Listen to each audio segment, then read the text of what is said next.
Breaking news. పశ్చిమాసియాలో యుద్ధ పరిస్థితుల సమయంలో ఇప్పుడు ఇరాన్పై పట్టు సాధించడానికి అమెరికా భూతల దాడులకు సిద్ధమయ్యే అవకాశం ఉంటుంది అనే చర్చ జరుగుతున్న సమయంలో అమెరికా ఆర్మీలో జరుగుతున్న పరిణామాలు తీవ్ర చర్చకు దారితీస్తున్నాయి. అలాగే అమెరికా మిలిటరీ విభాగంలో కొంత ఆందోళన కూడా వ్యక్తమవుతోంది అనే మాటలు వినిపిస్తూ ఉన్నాయి. ఎందుకంటే ట్రంప్ ప్రభుత్వం తీసుకుంటున్న కొన్ని నిర్ణయాలు ప్రపంచవ్యాప్తంగా వివాదాస్పదం అవుతూ ఉంటే అమెరికాలో కూడా వివాదాస్పదం అవుతున్నాయి. అమెరికా ఆర్మీలో టాప్ లీడర్స్ ని, అమెరికా ఆర్మీ చీఫ్ తో పాటు మరో ఇద్దరు కీలక అధికారులను అమెరికా బలవంతంగా పదవి విరమణ చేయించింది. దీంతో ఎందుకు అమెరికా ఆర్మీ చీఫ్ ను మరో ఇద్దరు టాప్ ఆఫీసర్స్ ని ఎందుకు బలవంతంగా పదవి విరమణ చేయించింది అనే విషయంపై చర్చ జరుగుతోంది. ఇప్పటికే మనం నిన్న చూసాం, అమెరికాకు సంబంధించిన ఒక సోషల్ మీడియా ఇన్ఫ్లుయెన్సర్, ఒక డాన్సర్ అమెరికా సైనికుల గురించి, యువ సైనికుల గురించి ఒక విషయాన్ని సోషల్ మీడియాలో పోస్ట్ చేసింది. సైనికులు ఆందోళనలో ఉన్నారు, వాళ్ళు పబ్కి వచ్చారు, క్లబ్కి వచ్చారు. అక్కడ వాళ్ళు మాట్లాడుకున్న మాటలు త్వరలో ఇరాన్కి వెళ్లాల్సి ఉంటుంది అని, అక్కడ భూతల దాడులకు సిద్ధం కావాల్సి ఉంటుంది అని వాళ్ళు మాట్లాడుకున్నారు. ఆ సమయంలో వారి ముఖాలలో ఆందోళన కనిపించింది. ఒక రకమైన వాళ్ళు భయంలో ఉన్నారు అనే విషయాన్ని ఒక సోషల్ మీడియా ఇన్ఫ్లుయెన్సర్ చెప్పింది. ఆ తర్వాత అమెరికా ఆర్మీలో ఆర్మీ చీఫ్ తో పాటు మరో ఇద్దరు కీలక అధికారులను బలవంతంగా పదవి విరమణ చేయించింది ట్రంప్ ప్రభుత్వం. రక్షణ శాఖ మంత్రి ఈ నిర్ణయాన్ని తీసుకున్నారు. చూడొచ్చు, మీరు బిగ్ టీవీ స్క్రీన్ పైన చూస్తున్నారు. జార్జ్ ర్యాండీ ఆర్మీ చీఫ్ గా ఉన్నారు. ఆయన బలవంతంగా పదవి విరమణ చేశారు. అలాగే మరో ఇద్దరు ఉన్నతాధికారులు డేవిడ్ హోండే, విలియం గ్రీన్ వీళ్ళిద్దరూ కూడా జార్జ్ ర్యాండీతో పాటు, ఆర్మీ చీఫ్ గా ఉన్న జార్జ్ ర్యాండీతో పాటు పదవి విరమణ చేయాల్సిన పరిస్థితులు వచ్చింది. కీలక స్థానాల్లో ఉన్న వీరితో పదవి విరమణ చేయించడానికి కారణాలేంటి? పైగా ఆఫ్ఘనిస్తాన్ తో జరిగిన యుద్ధంలో, సుదీర్ఘ యుద్ధంలో కీలక అనుభవం ఉన్నటువంటి ఆఫీసర్స్ వీళ్ళతో పదవి విరమణ చేయించారు అంటే బహుశా ట్రంప్ ప్రభుత్వం అనుకుంటున్నట్లుగా అమెరికా సైనికులను ఇరాన్ భూభాగంపైకి పంపించి అక్కడ యుద్ధం చెయ్యాలి అనే ఆలోచనకు వీళ్ళు ఏమన్నా వ్యతిరేకంగా ఉన్నారా? నిన్న సోషల్ మీడియా ఇన్ఫ్లుయెన్సర్ చేసిన వ్యాఖ్యలు సైనికులు కొంత ఆందోళనలో ఉన్నారు అని. ఒకవేళ అమెరికా సైనికుల్లో ఇదే ఆందోళన ఉంటే దానికి ఆర్మీ చీఫ్ కూడా అంగీకరించలేదా? ఇరాన్ భూభాగంపైకి వెళ్ళి యుద్ధం చేయడం కరెక్ట్ కాదు, ఎక్కువ మంది మన సైనికులను కోల్పోవాల్సి వస్తుంది అనే విషయాన్ని ఏమన్నా వెలిబుచ్చారా? అందుకే ఈ వీరితో పదవీ విరమణ చేయించారా ట్రంప్ అనే అనుమానాలు కూడా వ్యక్తమవుతున్నాయి. నిజానికి డేవిడ్ హోండే కీలకమైనటువంటి విభాగాన్ని నడిపిస్తున్నారు. Head of army transformation and training command ఆయన కీలకమైన వింగ్కి బాధ్యతలు వహిస్తున్నాడు. అలాగే విలియం గ్రీన్ కూడా చాలా కీలకమైన విభాగానికి బాధ్యతలు వహిస్తున్నాడు. ఇప్పుడు కీలకమైన పోస్టుల్లో ఉన్న ఈ ముగ్గురు బలవంతంగా రాజీనామా చేయటానికి కారణం ఏంటి అనే చర్చ ప్రపంచవ్యాప్తంగా జరుగుతుంది. అంటే ముందనుకున్నట్లుగానే అమెరికా ఇరాన్ పై భూతల దాడులు చేయడానికి సిద్ధమవుతుందా? దానికి అమెరికా సైన్యంలోనే భిన్నాభిప్రాయాలు వ్యక్తమవుతున్నాయి అనే చర్చ జరుగుతుంది. ఇప్పటికే ఇరాన్ ఏమంటూ ఉంది అంటే, ఒకవేళ మీరు యుద్ధాన్ని ఇలాగే కొనసాగిస్తే మేము అమెరికాతో మాట్లాడేది ఏమీ లేదు, అమెరికా తీవ్రంగా అవమానానికి గురై యుద్ధం నుంచి వెనక్కి వెళ్ళిపోతుందని. నిజానికి అమెరికా చేసినటువంటి యుద్ధాల్లో కొన్ని ఫెయిల్ అయినటువంటి యుద్ధాలు కూడా ఉన్నాయి, ఫెయిల్యూర్ వార్స్ కూడా ఉన్నాయి. ఆఫ్ఘనిస్తాన్తో చేసిన యుద్ధంలో అమెరికా సాధించింది ఏంటో తెలియదు. అమెరికా తాలిబాన్ పాలన లేకుండా చేస్తాను అని మళ్ళీ అదే ఆఫ్ఘనిస్తాన్ని అదే తాలిబాన్కి అప్పగించి వెళ్ళిపోయింది. వియత్నాం విషయంలో కూడా అదే జరిగింది. ఉత్తర వియత్నాంకి వార్ జరుగుతూ ఉన్నప్పుడు మళ్ళీ వియత్నాం నుంచి కూడా అమెరికా సుదీర్ఘ యుద్ధం చేసి 20 సంవత్సరాల పాటు యుద్ధం చేసి మళ్ళీ అక్కడి నుంచి అమెరికా వెళ్ళిపోయిన చరిత్ర కూడా ఉంది.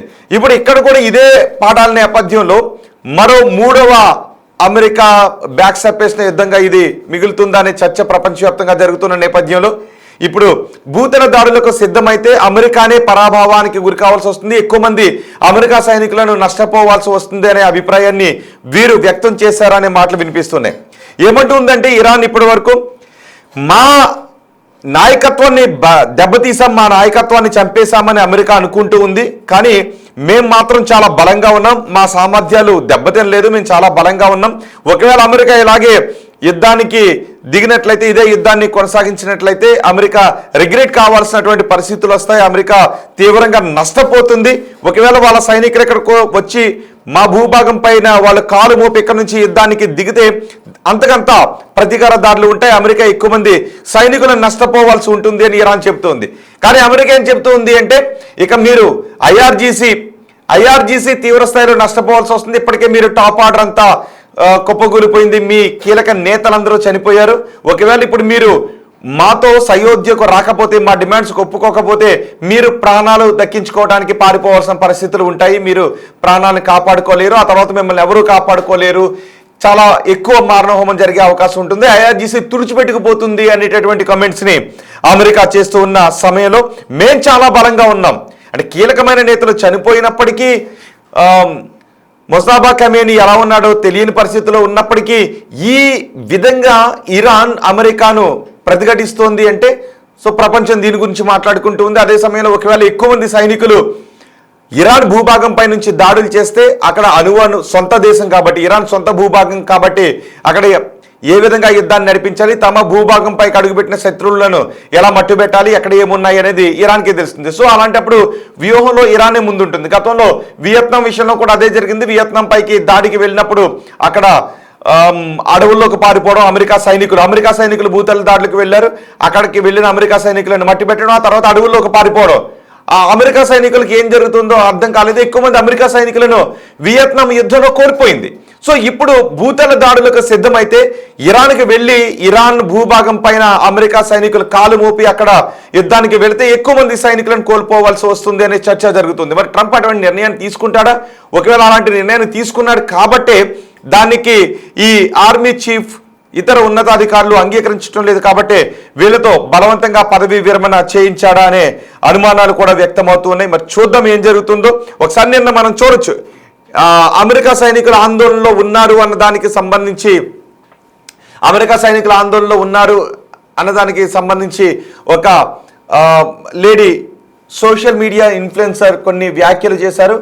ఆమె ఆందోళనలో ఉన్నారు అమెరికా సైనికులు అంటూ కామెంట్ చేయడం, దానిపై అమెరికాకు సంబంధించిన మాజీ సైనికోద్యోగులు కూడా రియాక్ట్ అయ్యారు. ఈ విధంగా సైనికులు పబ్బులకి క్లబ్బులకి వెళ్ళి మాట్లాడుకోవడం కరెక్ట్ కాదు. వాళ్ళు మాట్లాడుకుంటే విన్నవారు కూడా దాన్ని పట్టుకెళ్ళి సోషల్ మీడియాలో పెట్టడం కరెక్ట్ కాదు. మీరు ఆ సోషల్ మీడియా ఇన్ఫ్లుయెన్సర్నే మీరు బిగ్ టీవీ స్క్రీన్ పై చూస్తున్నారు. సో సైనికులు ఆందోళనలో ఉన్నారు అని ఆమె వ్యాఖ్యలు చేయడం, ఆ తర్వాత ఉన్నతాధికారులు రాజీనామా చేయడం. పోనీ వాళ్ళు స్వచ్ఛంద పదవీ విరమణ చేయలేదు, నిజానికి బలవంతపు పదవీ విరమణ చేశారు. అమెరికా రక్షణ శాఖ మంత్రి ఆ ముగ్గురు అధికారులతో బలవంతంగా పదవీ విరమణ చేయించారు. ఇంకా చాలా మార్పులు జరిగే అవకాశం ఉంటుందని మాటలు కూడా వినిపిస్తున్నాయి. మరి ఏం జరుగుతుందో చూద్దాం. పదవీ విరమణ చేసిన తర్వాత ఒకవేళ ఏదైనా ఇంకా కీలక నిర్ణయాలు తీసుకుంటారా?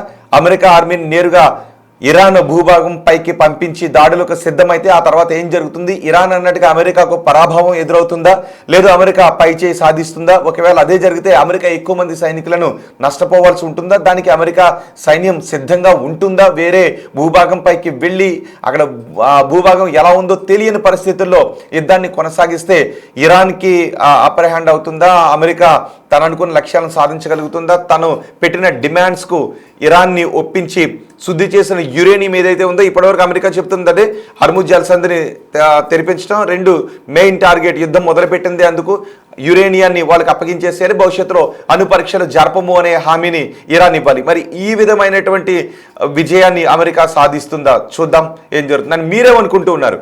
ఇరాన్ అంటున్నట్లుగా ఈ విజయంలో అమెరికా పరాభవం చెందుతుందని మీరు అనుకుంటున్నారా? లేదు ఇరాన్ గడ్డపైకి వెళ్ళి యుద్ధం చేసిన, అక్కడ కాలు మోపి యుద్ధం చేసిన అమెరికానే పైచేయి సాధిస్తుంది అని మీరు అనుకుంటున్నారా? అది కరెక్టే అని అనుకుంటున్నారా? మీ అభిప్రాయాన్ని కామెంట్ బాక్స్లో తెలియజేయండి.